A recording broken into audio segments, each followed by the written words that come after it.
Hey everyone, welcome back. This is Jon Nieh, one of the partners at Trowbridge Nieh LLP, and today I'm going to be talking about AI. So I got a question recently, pretty interesting question, but someone asked me, can I use AI to draft my own documents? And the answer to that is no, right? You should definitely not use AI to draft your documents. And the reason is the same as why you shouldn't draft your own documents without AI.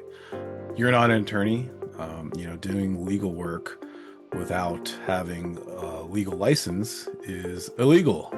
You need to be, admitted to a state bar to practice law. And if you're drafting your own documents, you would be committing a crime. You would be practicing law without a license. And it's regardless of whether or not you're doing it yourself or if you're using AI to draft your documents for you, that would be illegal. And on top of that, something else that a lot of people don't consider is the fact that attorneys, we are required to have malpractice insurance, right? So if we make a mistake, something happens with your work, with our work product, our insurance would protect us from any liability. If you're not an attorney and you do your own legal work, draft your own documents, you don't have insurance. AI doesn't have legal insurance, as far as I'm aware. So if something were to happen to your deal and an investor sues you, who's going to protect you? You don't have insurance to back you up. So an investor sues you, you go to court, judge is going to ask you, what happened? Did you draft your own documents? You're going to say yes, and unfortunately, that's going to open you up to a ton of liability. So definitely don't use AI to draft your own documents. Don't even draft your own documents without AI. But it got me thinking, that question got me thinking, what can you use AI for?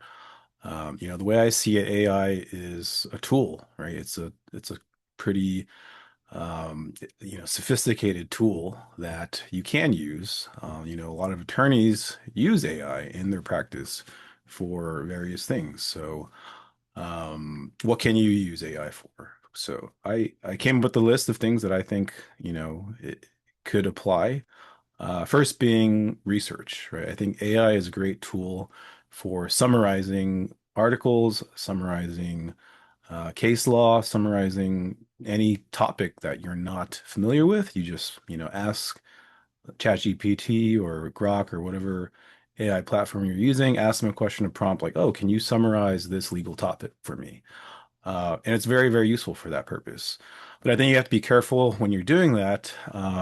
You definitely don't want to use those results for citations, right? So, there's tons of articles out there where attorneys who work in litigation and they use AI to kind of summarize case law for them to cite in their pleadings, and they get in trouble with the judge because the judge finds out, and the AI basically makes up cases. They don't actually cite to real cases, and the attorneys are getting in trouble for that. So if you're using AI for legal research, you want to be careful with any cases they cite. You want to just do some digging, right? Look up these cases that the AI is presenting with you. Make sure they're real cases, and those cases actually say what the AI is claiming. So legal research, I think, is a way that AI can help. The second area I think AI can help with is kind of like an alternative to Word spell check, right? You can upload a Word doc or a PDF to AI and say, hey, check this document for grammar, for spelling mistakes. And AI does a really, really good job of checking that, probably better than Word, because Word will bring up like hundreds of grammar issues that might not be actual grammar issues, but I think AI probably does a little bit better as far as making it more readable and actually finding real grammar mistakes. So I think that's another area where AI can help.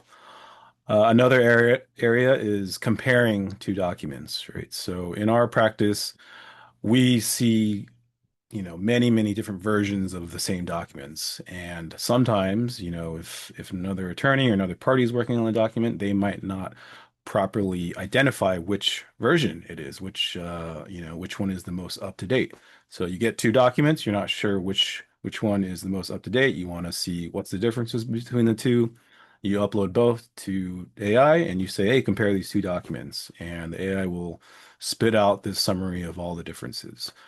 So I think that's a great like reviewing tool or reviewing purpose that AI serves. If you're short on time and you don't want to sit and read the entire document to figure out what exactly is the difference, you could just upload it to AI and it'll very quickly tell you the differences between the two documents.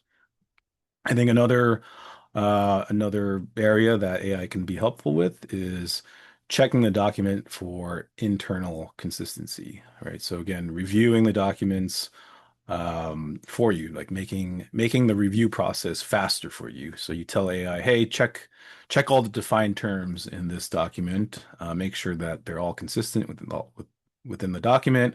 Make sure all the dollar amounts match up with everything. Make sure all the percentages match up. And AI does a great job of checking that. So that's another way you could potentially use AI is reviewing internal consistency within the documents.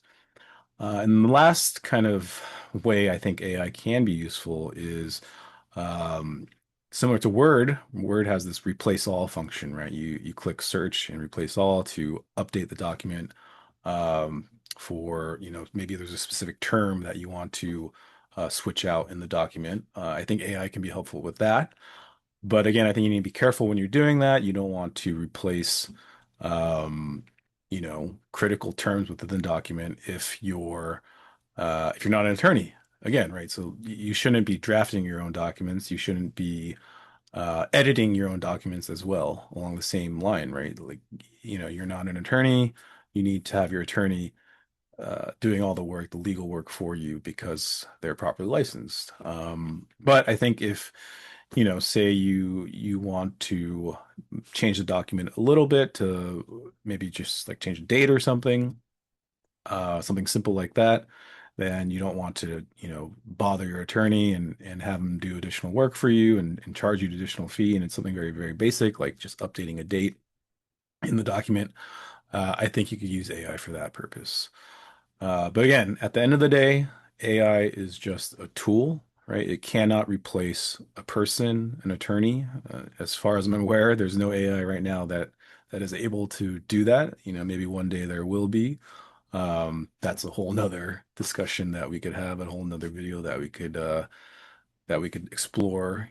What does the future look like? If AI does get to the point where it can actually think and has consciousness and actually, replace the human being.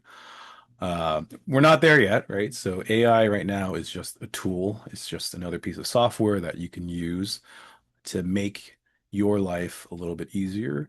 It's something that we attorneys can use to make our lives a little bit easier, to make our job a little bit quicker, and hopefully pass that down to our clients and produce better work product for them. And again, so this is all just my opinion, right? This isn't. Please don't take any of this as advice. This is just my personal opinion on what I feel as far as the current state of AI and what people are doing with it. Regardless, if you're thinking about incorporating AI into your offering or your deal, I think that's something that you should discuss with your attorney first and foremost. I am very open to it, like utilizing AI as a tool to help my practice for my clients, in the ways that I've kind of gone over today. But everyone's different. Everyone, has their own risk tolerance, and especially with attorneys, right? Your attorney, your personal attorney, might not be as risk tolerant as me. So just something that you need to discuss when you're going through the process of doing your deal, writing your documents, and yeah, that's about it for today. If you agree with me, if you disagree, whatever the case may be, maybe you have your own ideas about what you use AI for, feel free to drop a comment below. Happy to engage with you down there. If you like today's video, feel free to give us a like, thumbs up, and hit that subscribe button. Otherwise, thank you for tuning in, and I'll see you next time.